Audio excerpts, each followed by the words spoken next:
peace and salvation. Be not afraid.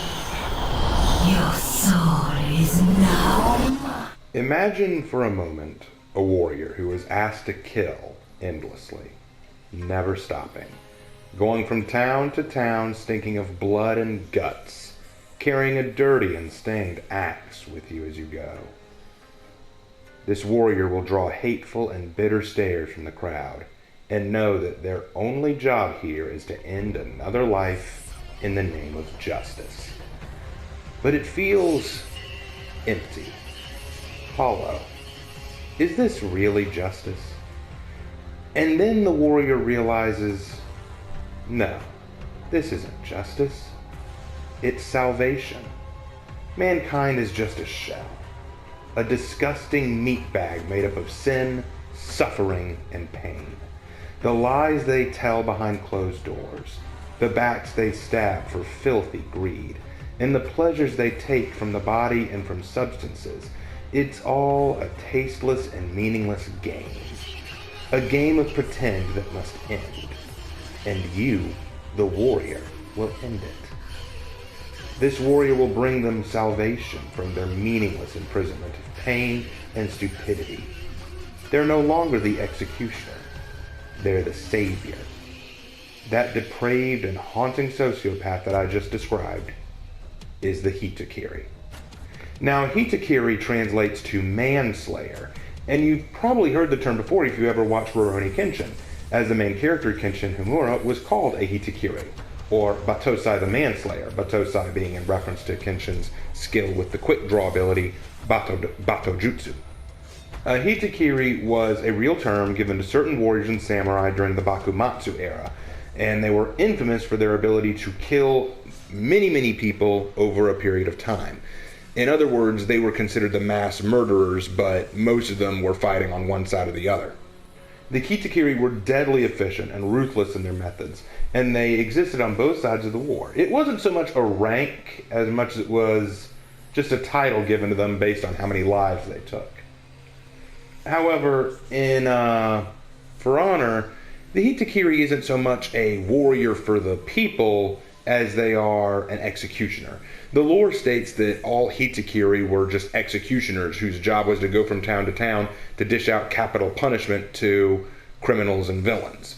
But what happened is, after so many years of doing nothing but slaughtering people for guilt and being looked on with disdain by the innocent, they began to gain a much dimmer view of mortality and humanity, and their ideals changed to a sociopathic and psychopathic tendency that basically equated to mankind and humanity are sinful, evil, and not worth protecting, and that the only way to really save them is to kill them and free their souls from their mortal shells. So they're going to use their fighting skills on anyone and everyone, friend and foe alike, and shed them from their mortal chain. Because in their mind, it's not killing so much as it is freeing them. Like I said earlier, to them it's salvation. I should also take this moment before we go any further to tell you that of all the For Honor heroes that have ever come out, Hitokiri is most likely the most hated of all of them. Now, this is not because of the backstory I told you, it's because of the playstyle. And we'll get to that in a minute, but I should just say, the Hitokiri is not complicated, but she is very, very dangerous. So, before we get into all that, what say we talk about the arms and armor? Well, for armor, the Hitokiri isn't wearing much. Those are ceremonial robes she's wearing with obi sash around the middle with some doll head strapped to it, which is more than a little creepy. We've got some lacquer steel gauntlets and shoulder pads and greave and shin guards there. Those would provide some protection at least, but without any protection under that robe, it's still not much. You're not protecting any vitals. And then you have that mask. That mask is a very creepy looking Soman mask, or maybe even no mask. Very expressionless, which makes it even more eerie, which is fitting. It looks like a very haunting visage, a very haunting mask. So, what about the weapon? This is a Masakari axe, but at the same time not a Masakari axe. The Masakari is an axe in Japan, but it's a wood-cutting axe that can sometimes be repurposed into a warrior axe. But the original Masakari only had one-sided blade. It wasn't a double-bladed axe like this.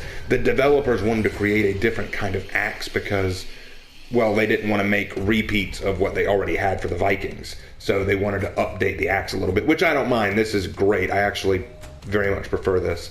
I like this a little bit better because it's a little bit more unique. But just look at the size of it in comparison to her. This is going to take a lot of strength to wield.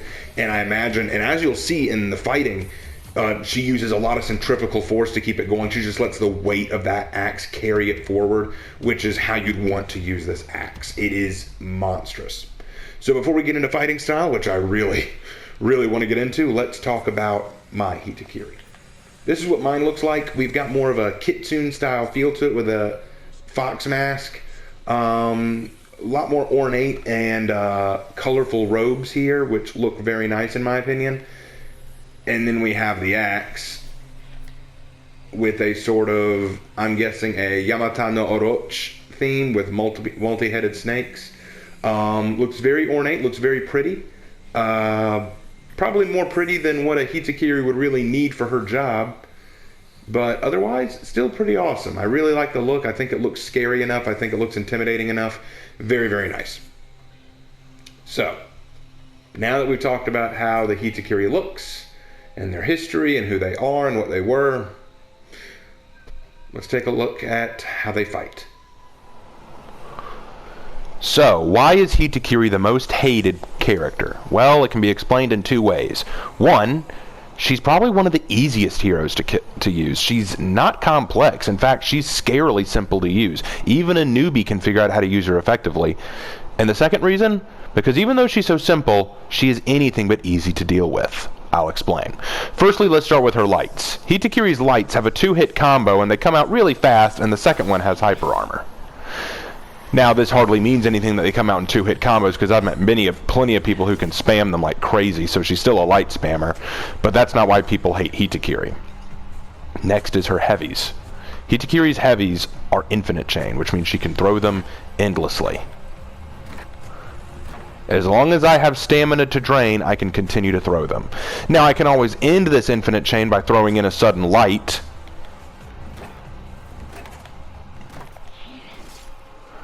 Notice how that still managed to get in there because of that fast light and not being able to see it coming.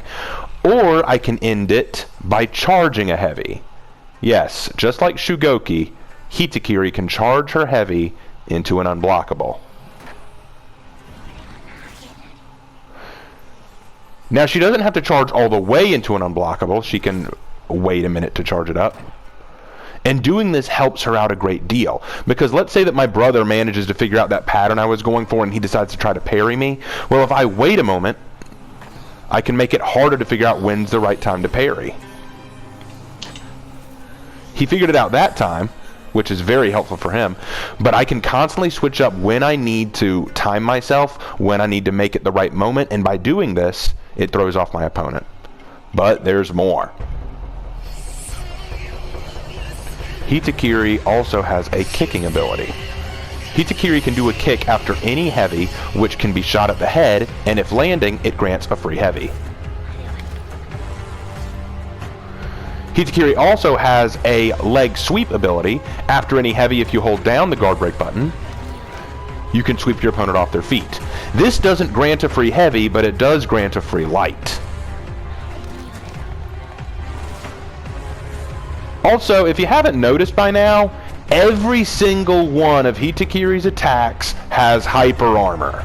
This is the other reason most people hate her, because that means she can't be interrupted. Remember how we talked about with Shugoki not long ago, that Shugoki is awesome because he's a tank that just powers through other people's attacks? It's the same way with her. She can just power through an opponent's attacks without any problem. These are the things that make Hitokiri so freaking dangerous to fight. And because she's so easy to figure out. These moves aren't complex, and even a novice can figure them out. So if you know how to mix up your game a little bit and understand the fundamentals of her move kit, you can terrorize a battlefield, genuinely. It didn't take me long to get the hang of her after she came out. So is there any advice I can give in using Hitokiri? There are two things. One, be patient and don't get panicked. Hitokiri wants you scared, she wants you panicked. That way she can capitalize on your fear and panic and watch you make mistakes while she kills you. Be calm and collected. Wait for her to swing those attacks and waste her own stamina. Time yourself and time her attack so that you can parry. If she tries to mix things up, then guard break her. She's susceptible to the guard break if she isn't releasing her heavies fast enough. Plus, her hyper armor doesn't activate immediately. You can catch her early if she's just winding up an attack. If she does a heavy, my advice is to dodge. Dodge away from her so she can't get in her kick. If you can jump back quick enough, you can avoid her kick and then counterattack. Despite Hitokiri's amazing abilities, she does have a weakness against counterattackers like Orochi or Peacekeeper. She can be felled. It just takes some time, practice, and a lot of effort. So now, before we move on to the executions, which there aren't a lot of, but they're all pretty decent, let's have ourselves a little duel. Begin.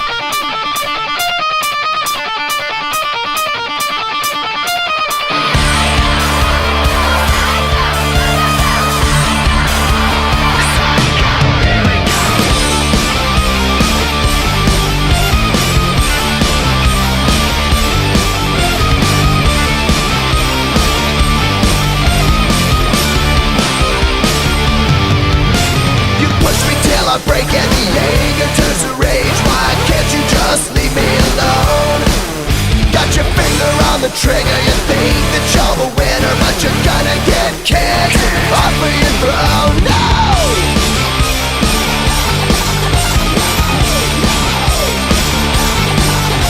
You think you're gonna hurt me, get ready to get dirty. You created this beast inside. Pull the noose tighter and lift a little higher, cause you're killing me slow. I ain't ready to die. Killing me slow, but I ain't ready to die. Tonight, get ready for a fight. So now you know it's time to... Alright, ladies and gentlemen, now that we've finished watching her fight and seeing how she moves, let's take a look at those executions. All right, folks, we're done with everything but the executions. Now, there aren't a lot of Hitokiri executions because she's a relatively new hero, a lot like Black Prior. In fact, she came out the very season after Black Prior. And funny enough, a lot of her executions have Japanese names, so I'll have to translate some of the names for you guys. Bear with me if I get any wrong or I'm not exactly right. I'm doing the best I can. So here we go. Kamaitachi. Ooh, creepy. Kamaitachi means sickle weasel, and it's a reference to an actual mythological creature in Japanese folklore, which looks like a weasel with sickles that can control the wind. You see it in Naruto, and you see it in the game Neo. It can also mean whirlwind cut. It can also mean whirlwind or spiraling cut. So, I like this. I'm not sure if you could do that one-handed with such an easy takeoff of the head. I feel like what would happen is with that swing, the body would just fall over. But still pretty cool. I'll give it a 7 out of 10. This is a 7 out of 10 execution. Brutal. Yato's Parasite.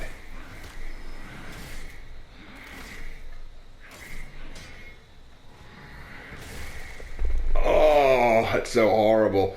Okay, that one's a 10 out of 10. It's just so brutal and cruel. It very much matches what I expect from the Hitokiri. Now, Yato's Parasite, the name is a reference to the lore in For Honor. Yato was a male Hitokiri who had been betrayed by his family, and they were going to turn him over to the daimyo to face capital punishment. He killed his own father and the rest of his family out of revenge. So this is a reference to Yato's Parasite. Parasite being a term for killing one's own parents or kin. No, God! No, God, please, no! No! No! Gosh, that's awful. Next one. Shingetsuwa. Okay, not entirely sure about the translation. I think it means, ray of the new moon. Oh man. I'm not sure I buy how easy it was to take the head off with just a kick, but I believe it more than that first one, because she puts the axe about halfway through and then just kicks the rest off. That looks really cool, I'm not gonna lie. 8 out of 10. That's an 8 out of 10 for me. It's still really cool. I like it. Gosh, that's so menacing. And I love how she keeps the axe on his head as he goes down. That's mean. Oh, it's mean. Ishiwari Sakura. Do you ever look at someone and wonder what is going on inside their head?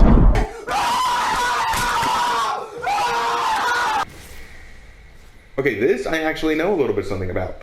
Ishiwari Sakura means rock-breaking cherry blossom tree, or cherry tree. And it's a reference, I think, to a real-life phenomenon of a cherry blossom tree growing out of the cracks of a boulder in front of the district courthouse in Morioka, the capital of Iwate Prefecture in the Tohoku region of northern Japan. And here's a picture of it. And so I think the idea here is she knocks him down and then plants the axe in his head like the cherry tree coming out of a boulder. As for how deadly it is, I actually like how it goes halfway through the head, even though that's really terrifying. I'm going to give this one a 10 out of 10. It's really good. I really like the way it's placed. I like that she didn't just decapitate the head. I like that this is a little bit more of a unique way to kill. Reminds me a bit of a Raider execution, but still really, really cool. 10 out of 10 for this one.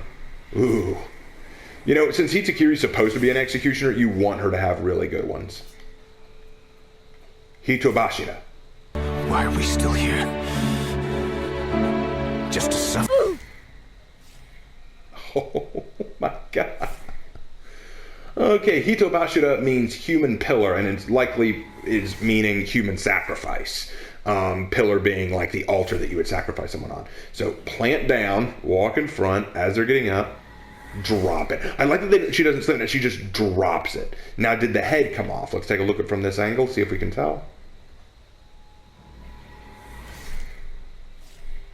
Hard to tell. If it did, then that's disappointing because I really wish it wouldn't. But hey, I guess the idea is it's supposed to be a guillotine, and if it is, then that works. If it's not, but if she is just dropping it, it would be hard to take the head off because I'm sorry, you've got to put force behind it, and there's just not enough gravitation to make that thing cut off a head. And also, she takes a lot of time with it. Now, there's a perk that the Hitokiri has, which I'll go into in another video someday, about that allows her to be invulnerable while doing execution. So that makes up for it, but realistically speaking, she's taking too long with this, and in a battlefield situation, that could be a problem. So I'm going to give this one a 6 out of 10. It's cool, it's powerful, it looks really awesome, and I love the guillotine move, but there were two problems that I had to bring up. One, the dropping like that probably wouldn't take off the head, and two, took too long to do it. But moving on, 6 out of 10. Hack and smash. Okay, it's not as funny as the Jormungandr was, but it reminds me of the El Kabong maneuver. Kabong! Tell me I'm wrong. That's what it looks like. Let me see the initial strike. That smack to the face wouldn't kill, but did she do anything else? I don't think this is deadly. She doesn't use the blade to cut his neck. She uses the pommel of the axe to strike him in the cheek to knock him to the ground, and then just smacks him in the face. I don't think that would kill, so I'm gonna have to give that one a 4 out of 10. 4 out of 10. It's effective. I like it, but I just don't think that would be deadly. She's hitting him in the face with the pommel, not the axe head. If she hit him with the axe head and then did it, maybe I'd buy it, but no, I don't think that's deadly. 4 out of 10. Butterfly beheading.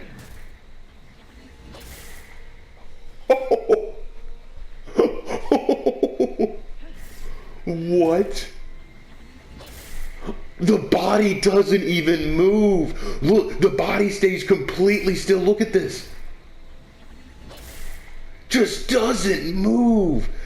The amount of force she had to bring down with that axe is amazing. That's an execution. 10 out of 10. She brought in the centrifugal force. She spun around. She jumped in the air. That is an execution. 10 out of 10. I want to make it 11 out of 10. Oh, that's good. I love that the body doesn't move, just right off. That's good. I can't stop geeking out about that one. That is a good one. 10 out of 10. I love it. And that, ladies and gentlemen, is it. That's all the Hitokiri executions. So, final advice on using Hitokiri. There's not a lot I can say that hasn't been said already. She's easy to figure out. Even a novice could figure out how to use Hitokiri effectively. Her moves are very basic. It doesn't take a lot to figure out. If you can figure out a way to not be too predictable, learn timing aspects very well, learn how to time your heavies in a way that make it harder for your opponent to parry them, take advantage of your hyper armor by trading blows, get the perks that will let you do executions without being interrupted to keep your health being replenished. And another bit of advice is feint out of your heavies to do guard breaks, because you can land free heavies after a guard break. It's, in all honesty, when I hear people complain about the Hitokiri, I kind of get it. She's hard. She's hard to fight against. She's very, very hard. She may be the most OP hero. We went over probably the weakest hero in all of For Honor with Shinobi. Now we're getting the most OP with Hitokiri. It's really weird that way. But guys, that's all the Samurai. And I gotta say, I really, really love the Samurai. They're a great faction. True story, I used to be part of the Samurai faction before I switched to the Knight faction. I love the Samurai. I've loved doing research on them since I was young. I spent part of my college years studying Japanese history and culture, so this has been a blast for me, especially going over these heroes, their culture, their background, their weapons, and the way For Honor portrayed them here is awesome. Even the worst of them, the Shinobi, I think they did exceptionally well paying homage to the pop culture. I think there's a lot here that even I didn't go over, and I may come back with another series of videos later just to go over some things that I missed or some perks that they had, some lore behind the places and things that they do. This is a phenomenal, very interesting faction. They're far more than just the weeb faction, as everyone calls them. But guys, that was it for the Samurai faction. I hope y'all enjoyed this. I'm going to take a short break now so that we can get the next set of chibis coming out, and so that I can have some time to practice with the next faction and the last faction. We're heading off to the next DLC, because when For Honor released Marching Fire, a whole new faction showed up to For Honor called the Wu Lin, based out of China. Guys, next time we're taking a trip to the Great Wall, and we're going to take a look at us some Wu Lin, starting with the Tian Di. We'll see you there, guys.